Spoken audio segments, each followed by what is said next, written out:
Lustful pig! The alien girl yelled, chasing the human after finding out she was pregnant.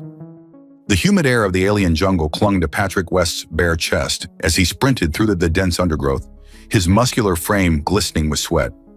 The former Space Force Marine cursed under his breath as he vaulted over a fallen tree, his dark pants catching on the alien bark. "You despicable, lustful pig!" The enraged voice behind him carried through the strange purple foliage. "Now come back here and take responsibility." Patrick didn't need to look back to know that Nyara was gaining on him. The blue-skinned Azurian woman moved through her native jungle with the grace of a predator. Her bright yellow eyes likely locked onto his retreating form. "This is a huge misunderstanding," he shouted back, ducking under a low-hanging branch. "You're the one who seduced me?" A crystalline fruit whizzed past his head, exploding against a tree trunk in a shower of sweet-smelling pulp. "Misunderstanding? You didn't seem to misunderstand anything last night when you were—" Okay. Patrick cut her off, feeling his face flush despite the exertion. "But you never mentioned anything about Azurian biology or your species' mating habits." Patrick's mind raced back to the previous night. He had been conducting his routine botanical survey when a flash of blue caught his eye. There she was, perched gracefully on a branch above him, Nyara, with her exotic features and captivating yellow eyes. She'd smiled at him, a predatory yet alluring expression. "You're far from your kind, human," she'd purred, dropping down beside him with fluid grace. Her fingers had traced along his arm, sending shivers through his body. "Let me show you the wonders of my world." Throughout the evening, she'd been relentless in her pursuit. Every time he'd tried to maintain professional distance, she'd found ways to touch him, to get closer. Her scent was intoxicating, her laugh melodious. She'd shown him bioluminescent flowers that danced in the darkness, crystal waterfalls that sang haunting melodies. "Stay with me tonight," she'd whispered against his ear, her body pressed against his. "Let me show you pleasures your kind has never known." The night had been passionate, intense, unlike anything he'd experienced before, but morning brought shocking revelations. "We are bonded now," Nyara had declared, her eyes gleaming with an unsettling intensity. "I can feel our child growing within me. Our souls are eternally entwined. You will never leave my side." She'd started making plans. Their future home, their life together, how many more children they would have. Her yellow eyes had taken on a manic gleam as she'd listed all the ways she would ensure he never left her. That's when the fear had set in. He'd waited until she fell asleep, then slipped out of her treetop dwelling. But she'd awakened far sooner than he'd expected. "Most species discuss these things beforehand," he protested, leaping over a bubbling stream of purple liquid. "Like the fact that your people can get pregnant from a single encounter. Most species don't run away from their responsibilities." Nyara's voice was closer now, tinged with both anger and something else. "Hurt?" Patrick's foot caught on an exposed root, sending him tumbling forward. He rolled with the fall, coming up in a defensive crouch, only to find himself face to face with Nyara. Her yellow eyes blazed with emotion, her blue skin flushed a deeper shade of indigo. "Got you," she said, her chest heaving from the chase. Patrick raised his hands in surrender, knowing he was cornered. "Look, I'm sorry for running. It was a cowardly thing to do. But you have to understand, this is a lot to process. On Earth, A bone-chilling roar cut through the jungle, making them both freeze. The ground trembled beneath their feet as something massive approached through the underbrush. Nyara's expression shifted from anger to concern. "Grath beast," she whispered. "They hunt in packs." Patrick's military training kicked in as he scanned their surroundings. "How many?" "Usually 3 to 5, she replied, her own anger temporarily forgotten as she moved closer to him. "And they're attracted to movement and sound. Like our chase just now," Patrick grimaced. "Any chance we can outrun them?" Nyara shook her head, her ponytail swaying. "Not in their territory. They're too fast, too strong. Even my people avoid them." The roar came again, closer this time, accompanied by answering calls from different directions. Patrick made a quick decision. "Your dwelling. How far?" 200 meters that way, she pointed, "but we'll never make it running." A predatory shape moved through the foliage ahead of them, all rippling muscle and gleaming teeth. Patrick grabbed Nyara's hand. "Then we'll make our stand together," he said firmly. "Because regardless of how this happened, that's my child you're carrying, and I protect what's mine. For For the first time since the chase began, a small smile tugged at Nyara's lips. "So now it's your child?" "Less talking, more surviving," Patrick replied, pulling her behind a massive tree trunk as the first Grath beast emerged into view. "Then we can discuss our complicated situation." Patrick pressed his back against the massive tree trunk, his mind racing through combat scenarios. The Grath beast that emerged into view was unlike anything in Earth's database, a nightmarish fusion of bear and reptile, with iridescent scales that shifted colors in the jungle's filtered light. "Tell me everything you know about them," he whispered to Nyara, who stood close enough that he could feel the warmth radiating from her blue skin. "They hunt by heat signature and movement," she replied, her yellow eyes tracking the predator's movements. "Their scales can change color for camouflage, but they're colorblind. They rely on scent and infrared vision." The beast's head snapped toward them, revealing rows of crystalline teeth that seemed to glow from within. Two more Grath beasts emerged from the undergrowth, moving with disturbing grace for creatures their size. "Any weaknesses?" Patrick asked, noting how Nyara unconsciously placed a protective hand over her abdomen. A slight smile curved her lips. "You're thinking like a warrior now, not a runaway mate." "Not the time, Nyara." "Their scales are nearly impenetrable," she continued, "but their sensory organs are vulnerable. The crystalline formations on their heads, they use them for heat detection. Damage those, and they're practically blind." Patrick nodded, scanning their surroundings.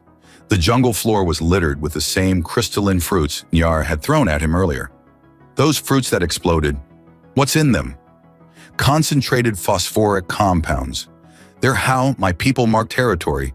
The scent masks heat signatures, Patrick finished, a plan forming, like mud against infrared. And the explosion creates a momentary flash that overloads their sensors. But we'd need dozens to... She paused, following his gaze to the purple vines hanging above them. "The fruit clusters. You're either brilliant or insane. On Earth, we call it strategic improvisation." Patrick grinned, his military training kicking in. "Can you climb?" "Better than you, human," she retorted, already moving. "Try to keep up, if you can." Despite the dire situation, Patrick couldn't help but admire her fluid grace as she scaled the tree. Her movements were perfectly adapted to her environment, making his own careful climb seem clumsy in comparison. Below, the Grath beasts circled their tree, their scales shifting to match the surrounding foliage. A fourth beast emerged from the jungle, larger than the others. "The Alpha," Nyara whispered from above. "They're coordinating." Patrick reached the first cluster of fruits, carefully testing their weight. "How good is your aim?" "Good enough to hit a lustful pig running at full speed," she replied with a hint of her earlier fire. "I deserve that," he admitted, carefully detaching several fruits. "But in my defense, you were very persuasive last night." A deep blush darkened her blue skin. "You weren't exactly resistant to my persuasion." The largest Grath beast reared up, its claws scoring deep gouges in the tree trunk. The whole tree shuddered. "Less flirting, more surviving?" Nyara quoted his earlier words with a smirk. "Take the left side," Patrick commanded, his voice shifting to what his Marine squad mates had called his combat tone. "Wait for my signal. We need to hit all their sensory clusters simultaneously. And then we run like hell to your dwelling." He met her eyes. "Together." The word hung between them, heavy with meaning. Nyara's expression softened for a moment before hardening with determination. The Grath beasts began a coordinated attack, two of them ramming the tree trunk while the others circled, waiting for their prey to fall. "Now!" Patrick shouted. They launched their assault in a perfect synchronization. The crystalline fruits arced through the air, striking the beast's sensory organs with devastating accuracy. The explosions created a cascade of light and sound, accompanied by the creature's agonized roars. "Move!" Patrick grabbed Nyara's hand as they descended the opposite side of the tree. The Grath beasts stumbled blindly, crashing into each other in their confusion. They ran through the jungle, moving as one unit. Where Patrick would have stumbled, Nyara guided him. When she would have taken a longer route, he pulled her along shorter paths he'd noted during his earlier flight. "You're bleeding," she said as they ran, noticing a cut on his arm from their descent. Occupational hazard of being chased through alien jungles by beautiful women and murderous beasts. Beautiful, she teased, even as she maintained their pace. I may be a lustful pig, but I'm not blind. Behind them, the roars of the Grath beasts grew more distant and disoriented. Their strategy had worked perfectly. The combination of sensory overload and masked heat signatures had thoroughly confused the predators. They reached a clearing where massive, luminescent flowers bloomed, their petals pulsing with soft light. Nyara's dwelling rose before them, an organic structure that seemed to grow from the trees themselves. Those beasts, Patrick said as they caught their breath. They're why your people evolved to be such effective climbers. Nyara nodded. Among other predators, our biology adapted in many ways. She gave him a meaningful look, including our reproductive systems. About that, Patrick ran a hand through his sweat-dampened hair. We should talk. Yes, she agreed, her yellow eyes softening. But first, let me tend to your wound. It's a mate's duty to care for her chosen one. Nyara, She pressed a finger to his lips. I know this isn't how your people do things, but you proved yourself worthy today. Not just strong, but clever. You didn't abandon me when the beast came, even after I called you terrible names. To be fair, I did try to run away. And yet here you are, standing with me. She took his hand, placing it over her abdomen. Standing with us. Inside Nyara's dwelling, Patrick sat on a cushion woven from bioluminescent fibers, while she treated his wound with a sweet-smelling paste. The organic structure hummed with life around them, its walls pulsing with gentle biolight that shifted between soothing shades of blue and green. So, Patrick began, watching her skilled hands work, about that eternally entwined thing you mentioned earlier. Nyara's yellow eyes sparkled with amusement. Now the human wants to talk about bonding customs. Not when I was trying to seduce him with moonflowers and crystal springs. In my defense, you were very distracting. He winced as she applied more paste. On Earth, we usually discuss pregnancy possibilities before they become realities. How terribly unromantic, she teased, but her expression grew more serious. Among my people, the Azurians, attraction is both physical and biochemical. When we choose a mate, our bodies synchronize. Patrick raised an eyebrow. Synchronize? Our biology evolved to ensure successful reproduction with compatible partners. She traced a finger along his arm, sending shivers through his body. When I first saw you in the jungle, I sensed something unique. Your genetic structure, your physical presence, everything about you called to me.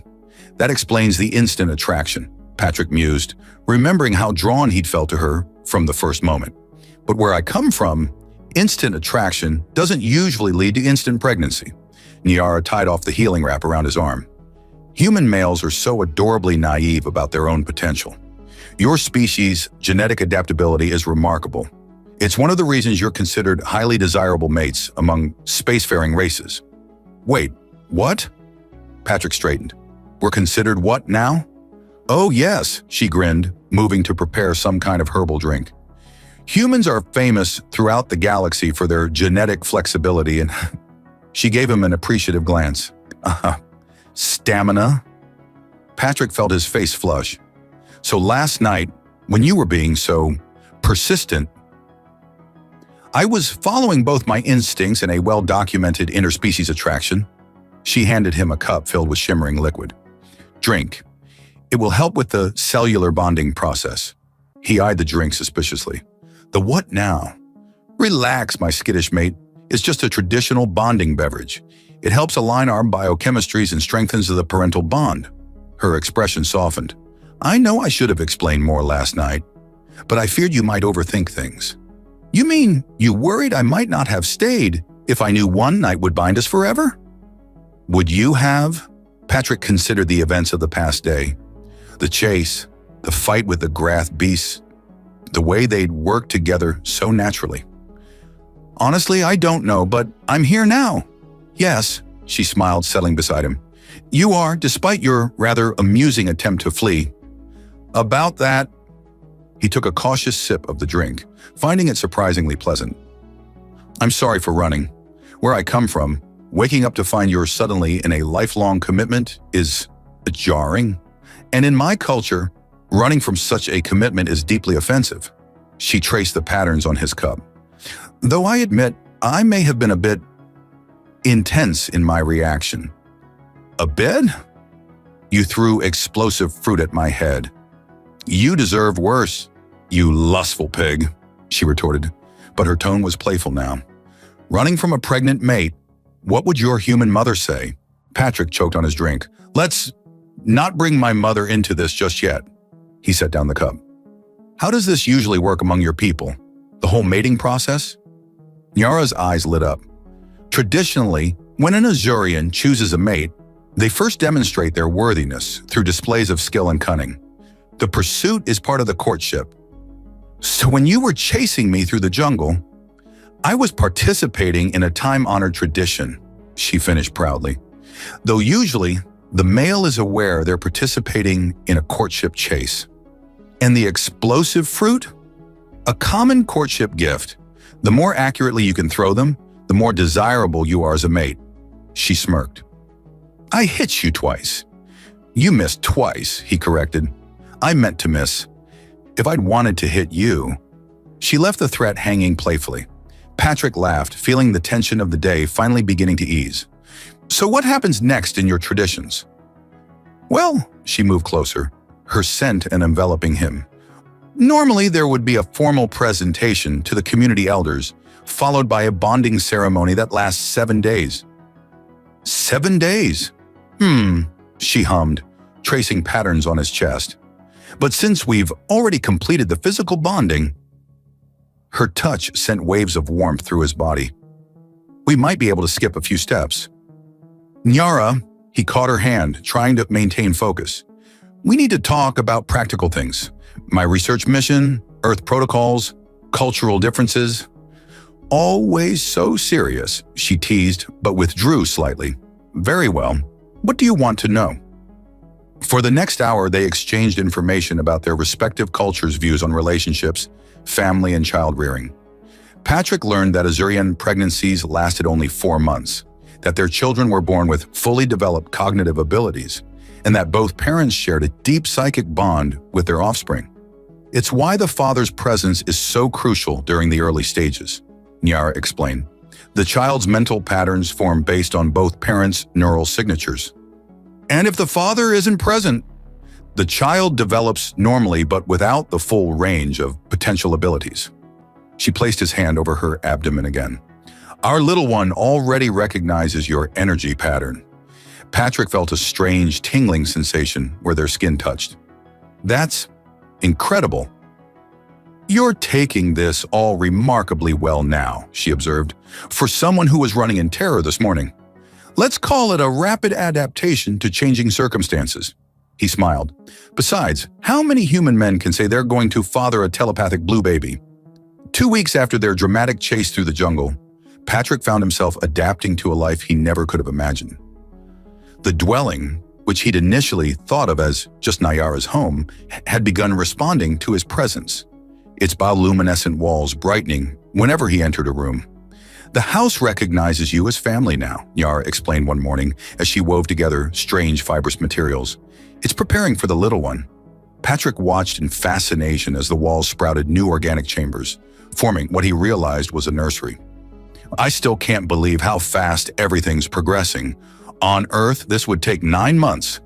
But Earth doesn't have the crystalline growth accelerators in our atmosphere, she replied, her yellow eyes twinkling. Speaking of which, you're going to need to start wearing these. She tossed him what looked like a pair of luminous bracelets. Let me guess, more biological synchronization tools. Smart and handsome, she purred, moving closer to adjust the bracelets on his wrists. These help regulate your body's response to the accelerated growth field around us. Without them, you might experience some interesting side effects. Define interesting. Remember how your beard grew 3 inches overnight last week? Patrick stroked his now trimmed facial hair. I thought I was imagining that. You weren't, and that's just the beginning. She placed his hand on her slightly swollen abdomen. Our child's rapid development affects everything in its proximity, including the father. The tingling sensation he'd felt before was stronger now, accompanied by what felt like tiny pulses of electricity. Is that normal? For a human Azurian hybrid, there's no normal. You're the first. Pride filled her voice. Though I must say, your genetic adaptability continues to impress. Most species would have experienced severe biological rejection by now. Lucky me, he muttered, but couldn't help smiling as another pulse of energy passed between them. Nyara suddenly straightened, her eyes widening. Oh, speaking of preparation, we need to begin the naming ceremony preparations. The what now? It's crucial for proper neural development, she explained, pulling him toward what had become their shared sleeping chamber. We must choose and sing the child's name while they're still forming their primary consciousness. Sing the name? Of course. How else would they learn to recognize their own frequency pattern? She looked at him as if he'd suggested something absurd. Don't tell me humans just speak their children's names? Well, yes. Nyara's laughter filled the room. Oh, you adorable primitives. No wonder your species hasn't developed natural telepathy yet. Hey now, Patrick protested, pulling her closer. This primitive managed to catch your attention. More like I caught you, she countered, her fingers tracing the muscles of his chest. Or have you forgotten this morning's chase already, my lustful pig? The nickname had become something of an endearment between them, though Patrick would never admit how much he'd grown to like it. How could I forget? You were quite persistent. He caught her wandering hands. But you're changing the subject. Tell me more about this naming ceremony. Nyara sighed dramatically, but settled into teaching mode. The ceremony takes place during the second phase of gestation, which for us will be in about 2 weeks. We must choose a name that resonates with both our genetic frequencies. And how exactly do we determine that? She led him to a corner of the room where crystal formations grew from the floor. These are harmonic resonators. They help visualize genetic sound patterns. She touched one, and it emitted a complex series of tones that somehow reminded Patrick of ocean waves. That's your genetic song? Part of it. She guided his hand to another crystal. Now you try. When Patrick touched the crystal, it produced a different sequence of sounds. Deeper, more rhythmic, like distant thunder. Fascinating, Nyara breathed. I've never heard a human's pattern before. It's so primal, powerful. She pressed closer to him, her skin taking on a deeper blue hue. No wonder we're so compatible. Focus, Patrick reminded her, though his own pulse had quickened. How do we use these patterns to choose a name? Over the next few hours, Nyara taught him the basics of Azurian harmonic naming. They experimented with different sound combinations, trying to find one that would blend their genetic patterns into something new and unique. What about this? Patrick suggested, touching a sequence of crystals that produced a melody reminiscent of rain on wind chimes. Nyara's eyes lit up. That's perfect. It captures both our essences while creating something entirely new. She placed both their hands on her abdomen. Try singing it. Patrick hesitated. I'm not exactly a trained vocalist. It's not about traditional singing, she assured him. It's about resonating with the frequency. Feel it at your chest, let it flow naturally. Feeling slightly foolish but determined, Patrick attempted to reproduce the crystal's melody. To his surprise, the sound that emerged from his throat was unlike anything he'd ever produced before, ethereal and deep simultaneously. Nyara joined him, her higher tones weaving perfectly with his, and suddenly the air around them seemed to shimmer with visible sound waves. The baby responded with pulses of energy that matched their harmony. There, Nyara said softly when they finished, our child's first name song. They'll carry it forever, a perfect blend of both their heritages. Patrick was silent for a moment, still processing the profound intimacy of what they'd just shared. That was incredible, but what do we call them in everyday speech? The closest translation in your language would be aurora, a meeting of light and atmosphere. She smiled. Appropriate for a child of earth and sky, don't you think? The first sign that something was wrong came during the 3rd month. Patrick woke to find Nyara's normally vibrant blue skin had taken on a pale, almost translucent quality. The dwelling's bioluminescent walls pulsed with an anxious red glow he'd never seen before. It's nothing, Nyara insisted, though her voice lacked its usual playful energy. Just normal pregnancy fatigue. Patrick wasn't convinced. Normal doesn't usually make the house panic. He gestured to the agitated walls. Talk to me. What's really happening? She attempted to sit up but swayed, forcing him to catch her. The baby's genetic frequency, it's not stabilizing properly. Their human and Azurian patterns are fighting for dominance instead of harmonizing. Why didn't you tell me sooner? Because you'd worry, she touched his furrowed brow. Exactly like you're doing now, my overprotective pig. Damn right I'm worried. He helped her lie back down. What do we need to do? Nyara's yellow eyes clouded with concern. We need a genetic harmonizer, a device that can help align conflicting DNA patterns. But the nearest one is in the Great Crystal City, 3 days' journey through the deep jungle. Then we'll go get it. Patrick, no. She gripped his arm. The deep jungle is different from these outer territories. The predators there are far worse than Grath beasts. In the crystalline storms? Would you risk our child's life just to protect me from some dangerous weather? Her expression softened. Of course not. But I can't travel in this condition, and you don't know the way. So teach me. He began gathering supplies, his military training kicking in. Draw me a map, tell me what to look for. I'll handle the rest. It's not that simple. Nyara's voice took on a frustrated edge. The harmonizer is kept in the Temple of Genetic Memory. Only Azurians can enter. Patrick paused. There has to be another way. There is, when a new voice spoke from the dwelling's entrance. They turned to find an elderly Azurian woman, her skin a deep midnight blue, standing in the doorway. But you're not going to like it. Elder Myra? Nyara attempted to rise, but was gently pushed back down by the newcomer. Save your strength, child. The elder's penetrating gaze fixed on Patrick. So this is the human who's caused such a stir in our quiet jungle. The lustful pig who's managed to create the first viable human-Azurian hybrid. Patrick straightened. I prefer Patrick, if you don't mind. Oh, but I do mind. Elder Myra circled him slowly. Your kind's genetic adaptability is remarkable, but it comes at a price. Your DNA is too aggressive. It doesn't just blend with other species, it tries to dominate them. That's not what's happening, Nyara protested. The baby's patterns just need help aligning. Because its human father's genetics are fighting against its natural Azurian development. The elder produced a small crystal from her robes. There is a solution, but it requires sacrifice. Patrick didn't like her tone. What kind of sacrifice? The father must undergo genetic modification. Elder Myra held up the crystal, which pulsed with an inner light. This crystal contains pure Azurian genetic patterns. If you accept them into your body, it will help stabilize the child's development. And what's the catch? The changes would be permanent.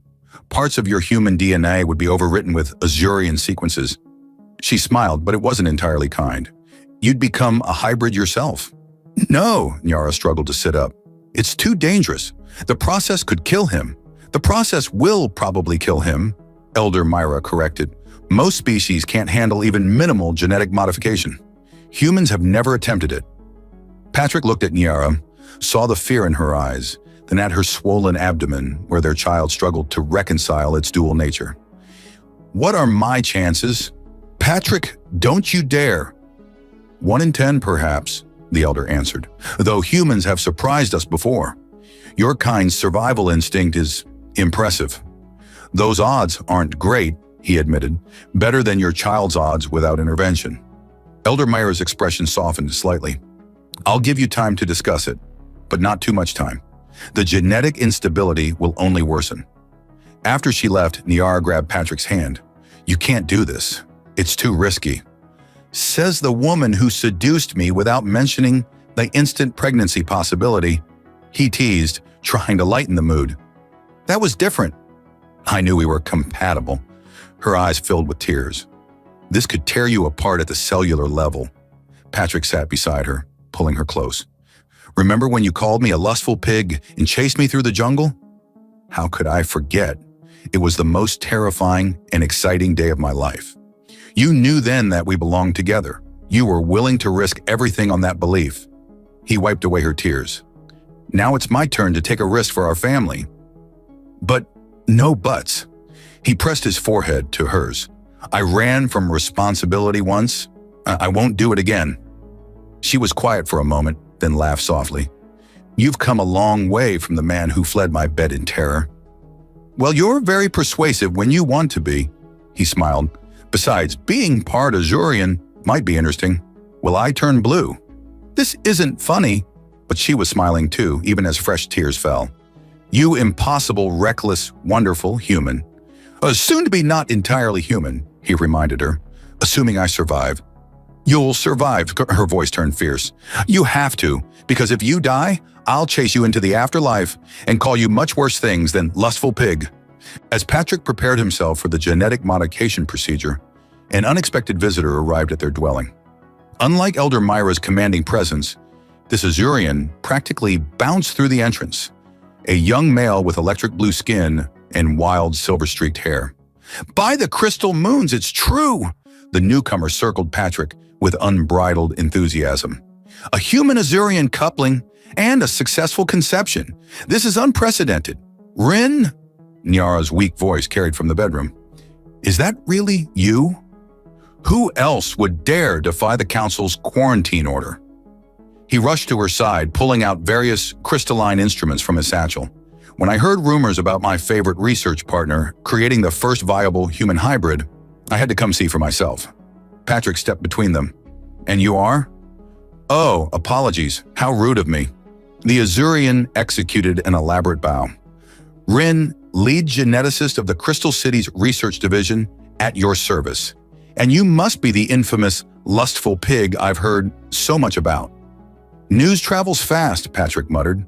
Faster than you'd think, Rin winked, especially when it involves the first human to successfully impregnate an Azurian. Do you have any idea how many geneticists would kill to study your DNA? Not helping, Rin, Nyara groaned. Right, sorry. He turned serious, examining Nyara with his instruments. The genetic instability, it's not what they told you. Elder Myra's solution would be like using a plasma cannon to kill a butterfly. Hope flickered in Patrick's chest. What do you mean? The problem isn't that your genetics are too aggressive, Rin explained, projecting a holographic display from one of his crystals. It's that they're too compatible. That makes no sense, Nyara protested. Actually, it makes perfect sense. Rin's excitement returned. Human DNA doesn't try to dominate, it adapts. Too well, in fact. Your child's genetics are shifting too quickly, trying to accommodate both heritage patterns simultaneously. Patrick studied the holographic display, which showed swirling patterns of DNA strands in constant flux. So what's the alternative to genetic modification? We don't need to change anyone's genetics. Rin pulled out a smaller crystal, this one pulsing with a rainbow of colors. We just need to teach the child's DNA to slow down and stabilize. And how exactly do we do that? Nyara asked. With this, he held up the crystal. A quantum resonance stabilizer. It's experimental technology, but experimental, Patrick interrupted. On our child? Says the man who was ready to undergo potentially fatal genetic modification? Nyara pointed out. She's got you there, big guy, Rin grinned. Besides, this is much safer than Elder Myra's outdated methods. The resonance stabilizer works like… how to explain it in human terms? Try me, Patrick challenged. I'm getting pretty good at understanding impossible alien concepts. It's like teaching a dance, Rin said. Right now, your child's DNA is trying to perform two complex dances simultaneously. The stabilizer teaches it to blend the moves into one beautiful, unified dance. And the risks? Minimal compared to genetic modification. Worst case scenario, it doesn't work and we try something else. Best case, he gestured to Nyara's abdomen. Your child becomes the bridge between our species carrying the strengths of both. Nyara reached for Patrick's hand. What do you think? Before he could answer, Elder Myra burst into the dwelling, her eyes flashing with anger. Rin, you dare interfere with council matters. I dare to prevent an unnecessary tragedy, he replied, standing his ground. Your solution would likely kill this human, and you know it. The council has decreed. The council is afraid, Rin cut her off. Afraid because humans represent something we've never encountered before. A species that can truly blend with ours. They fear what that means for our genetic purity. Our ways have preserved our people for millennia. And they're strangling us. Rin projected his findings into the air. Look at these patterns. This child isn't an aberration. It's evolution. A perfect synthesis of two species' strengths. Patrick stepped forward. With all due respect, Elder, this is our child we're talking about. If there's a safer way... You don't understand our ways, human. No, but I understand protecting my family. He stood taller, his presence filling the room. And I understand that sometimes tradition needs to adapt. Elder Mira studied him for a long moment. You would defy our council's wisdom? I would do anything to protect my child and its mother. His voice carried absolute conviction, even if that means breaking a few rules. To everyone's surprise, the elder laughed. Well said, human. Well said indeed. She turned to Rin. Your quantum resonance theory, you're certain it will work? As certain as I can be without extensive testing, which we don't have time for. She nodded slowly. Then perhaps it's time for new wisdom. She faced Patrick. You continue to surprise us, lustful pig. Few would show such courage in defying our traditions. Does this mean you'll help us? Nyar asked hopefully. It means I won't stop you. Elder Myra smiled mysteriously. And perhaps I might accidentally leave some ancient texts about quantum harmonics where Rin might find them. That would be most helpful, Rin grinned. Purely by accident, of course. Of course. She moved to leave, then paused. Oh, and human? Yes? If this works, you might want to consider formally joining our community. We could use more who aren't afraid to challenge old ways with new ideas. After she left, Rin clapped his hands together. Well, shall we begin? The sooner we stabilize these genetic patterns, the better. The quantum resonance stabilization procedure transformed their dwelling into something between a medical bay and a cosmic light show. Rin had arranged crystalline formations in a complex geometric pattern around Nyara's resting platform, each crystal pulsing with its own unique frequency. Now, Rin instructed, adjusting the final crystal, Patrick needs to maintain physical contact with Nyara throughout the procedure. Your genetic bond will help guide the stabilization. Patrick sat behind Nyara, supporting her as she leaned back against his chest. Like this. Perfect! Rin's enthusiasm was infectious. The human capacity for genetic resonance is fascinating. Your DNA practically sings with adaptability. Less scientific gushing, more helping our baby, Nyara reminded him, though she smiled at his excitement. Right. Rin activated the central crystal, and the room filled with shimmering waves of light. Now, remember the naming ceremony you performed? We're going to do something similar, but instead of singing to the baby, we're teaching their DNA to dance. Patrick felt the energy patterns shift around them. The sensation reminded him of the first time he'd touched Nyara's harmonic resonators, but magnified 100-fold. Every cell in his body seemed to vibrate with an otherworldly melody.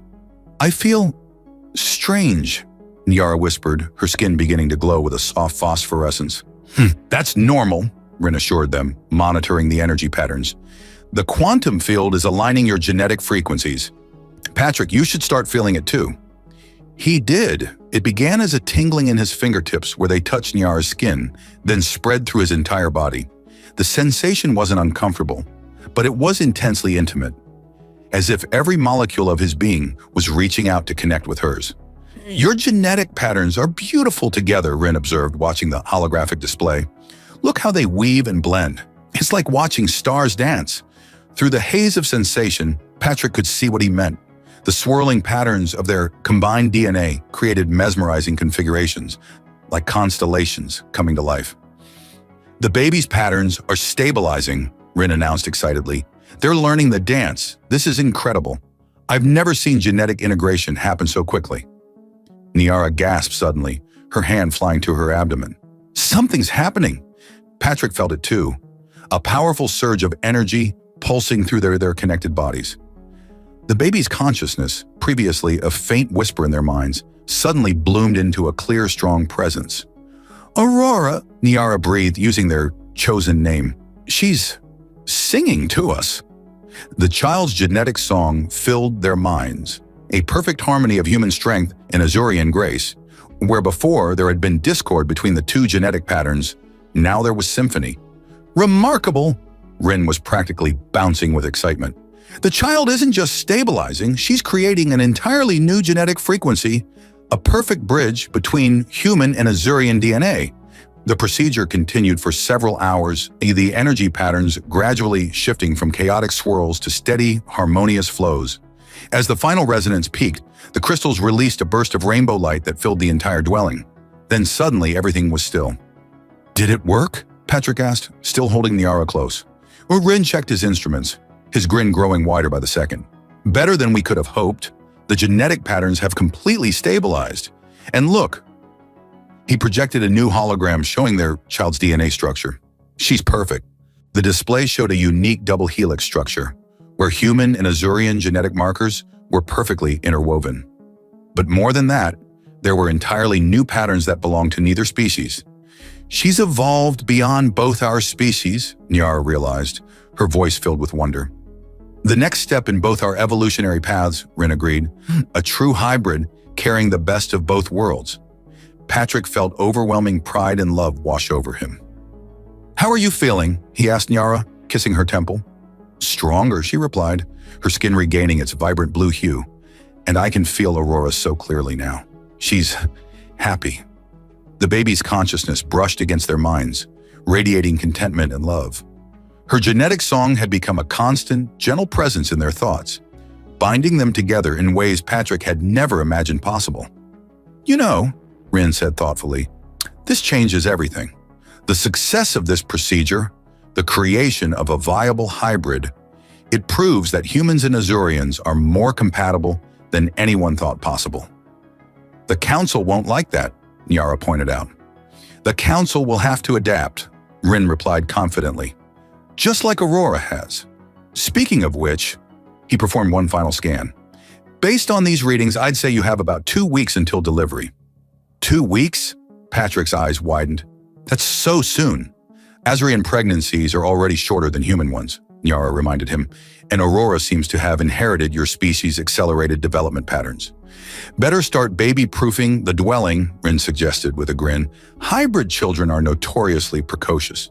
I wouldn't be surprised if she's walking within days of birth." As if in response to his words, Aurora sent them a burst of excited energy that made all the crystals in the room pulse with light. "Definitely takes after her mother," Patrick chuckled. "Already showing off." "Excuse me." Niara turned to face him, her yellow eyes sparkling with mischief. "I seem to recall a certain lustful pig who couldn't resist showing off his physical prowess when we first met. I was conducting a botanical survey without a shirt. It was hot." She traced a finger along his chest. "I'm sure that's exactly why you were wandering my jungle half naked." Rin cleared his throat. "And that's my cue to leave. I'll check back in a few days to monitor Aurora's development." He packed up his equipment, then paused at the door. "Oh, and Patrick." "Yes?" "Thank you for proving me right about humans. Your species truly is remarkable." After he left, Patrick and Niara lay together on their resting platform, hands intertwined over their daughter's steady genetic song. "No regrets?" Niara asked softly. "About any of this?" Patrick thought about the crazy journey that had led them here. From their first meeting to the chase through the jungle, from his initial panic to the deep love that now bound them together. "Only one," he replied, pulling her closer. I wish I hadn't run that morning. We could have skipped straight to the happy ending." "Oh, I don't know," she purred. "The chase was rather fun. Nothing like hunting down a lustful pig to get the blood pumping." The council's summons arrived 3 days before Niara's expected delivery date. The message crystal pulsed with an ominous red glow that made Patrick's stomach clench. "They want to examine Aurora before she's born," Niara translated, her yellow eyes narrowing as she read the ancient Azurian script. "To ensure she meets their genetic standards."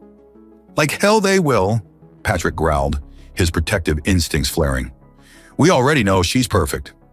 "They're afraid," Rin explained, having arrived moments after the summons. "Word of Aurora's successful genetic integration has spread. Other Azurians are asking questions about human compatibility. Some are even expressing interest in finding human mates." "The horror," Patrick deadpanned. "More lustful pigs corrupting your genetic purity." Niara smacked his arm playfully. "Hey, that's my favorite lustful pig you're talking about." "The point is," Rin continued, "the council sees this as a threat to their authority. They're demanding you appear before them immediately." "Not happening," Patrick stated firmly. Nyara's too close to delivery to travel. If we refuse, they'll come here, Nyara warned, with enforcers. Patrick paced the dwelling, his mind racing. The walls pulsed with Aurora's concerned energy. Even unborn, she could sense their distress. Then we leave, he decided. Now, before they arrive. Leave? Nyara's hand went to her abdomen. To where? There's an old research station in the deep Crystal Valley, Rin offered. Abandoned years ago when the crystalline storms made it too dangerous to maintain. The council wouldn't think to look there. The deep Crystal Valley? Nyara's eyes widened. That's suicide. The storms there can tear apart molecular bonds. Not anymore, Rin grinned, pulling out a familiar-looking device. Remember our quantum resonance stabilizer? I've modified it to create a protective field. The storms won't touch us. Patrick studied their friend's face. You've been planning this. Let's just say I suspected the council might not share our progressive views on genetic diversity. Rin started gathering supplies. The station has everything we need for a safe delivery. We just have to get there. Through the most dangerous territory on the planet, Nyara added dryly. Consider it one last adventure. Patrick smiled, helping her up. For old time's sake. They moved quickly, gathering only essential supplies. The dwelling, sensing their intent, began sealing itself, preparing for their absence. They were barely an hour into their journey when they heard the first signs of pursuit. The council's enforcers moved through the jungle with practiced efficiency, their crystalline armor glinting in the filtered sunlight. They're herding us toward the valley, Rin observed as they took cover behind massive luminescent trees. They think the storms will force us to turn back. Then let's give them what they expect, Patrick suggested, a plan forming. Nyara, how's your fruit-throwing arm? Her eyes lit up with understanding. Still good enough to hit a pig at full sprint. They laid their trap at the valley's entrance, where the first whispers of crystalline storms danced on the horizon. The enforcer squad walked right into it, a barrage of explosive fruits that created a chaos of light and sound. Now, Patrick shouted. They activated Rin's modified stabilizer, creating a bubble of calm in the growing storm. As the enforcers stumbled blind and confused, their small group slipped into the valley proper. The crystalline storms were beautiful and terrifying, sheets of energy that could reshape matter at the molecular level. But within their protective bubble, they were safe. The same quantum resonance that had stabilized Aurora's genetics now shielded them from the valley's fury. They reached the research station as Nyara's first contractions began. A perfect timing, she gasped, managing to smile through the pain. Your daughter's definitely inherited your dramatic timing. The station, despite years of abandonment, came to life at their presence. Its systems, designed to respond to Azurian biology, recognized Nyara's need and began preparing for the birth. The council's enforcers, unable to follow through the storms, were forced to retreat. Their final message crystal-buzzed with impotent threats, but Patrick knew they'd won.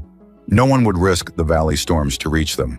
Aurora was born as the largest crystalline storm of the season raged outside. She came into the world with eyes that shifted between human brown and Azurian yellow, skin that shimmered with subtle patterns of blue and tan, and a genetic song that made all the crystals in the station resonate in harmony. She's beautiful, Patrick whispered, holding his daughter for the first time. Perfect. Of course she is, Nyara smiled tiredly. She's ours. Rin's scans confirmed what they already knew. Aurora was healthy, stable, and exhibited abilities neither species had seen before. She could manipulate the quantum fields around her, creating tiny dancing lights that mimicked the valley storms. A week later, they received an unexpected visitor. Elder Myra, having braved the storms alone, arrived with news. The council has reconsidered its position, she announced, watching Aurora play with quantum light patterns. Your daughter's existence has sparked a revolution of sorts. Young Azurians are demanding the right to seek compatible mates of any species. They're calling it the Lustful Pig Revolution. Patrick choked on his drink. They're what? It's become quite the movement, Elder Myra continued, clearly enjoying his discomfort. There's even a saying, Shui, chase your pig with pride. Nyara collapsed in laughter, while Patrick buried his face in his hands. The council wishes to extend an offer, Elder Myra continued. Return to the city as honored citizens. Help us understand this new path of genetic integration. Show us how to move forward without losing who we are." Patrick looked at Nyara, saw the hope in her eyes, then at Aurora, who was creating increasingly complex patterns of light. "On one condition," he said, "no more genetic purity laws. Love finds its own way, sometimes through a chase in the jungle, sometimes through a dance of DNA, but it should always be free to choose." "Agreed," Elder Myra smiled. "Though I must ask, will you share the story of how this all began? It would make quite the teaching tale for future generations." Patrick pulled Nyara close, watching their daughter experiment with her unique abilities. "Well, it all started when this beautiful blue woman decided to seduce a poor, unsuspecting human." "Unsuspecting?" Nyara scoffed. "You were half naked in my jungle, you lustful pig. And you've been chasing me ever since," he grinned, kissing her. Aurora's happy gurgle filled the room with rainbow light, a perfect expression of the love that had brought her into being. Unexpected, unconventional, and absolutely perfect.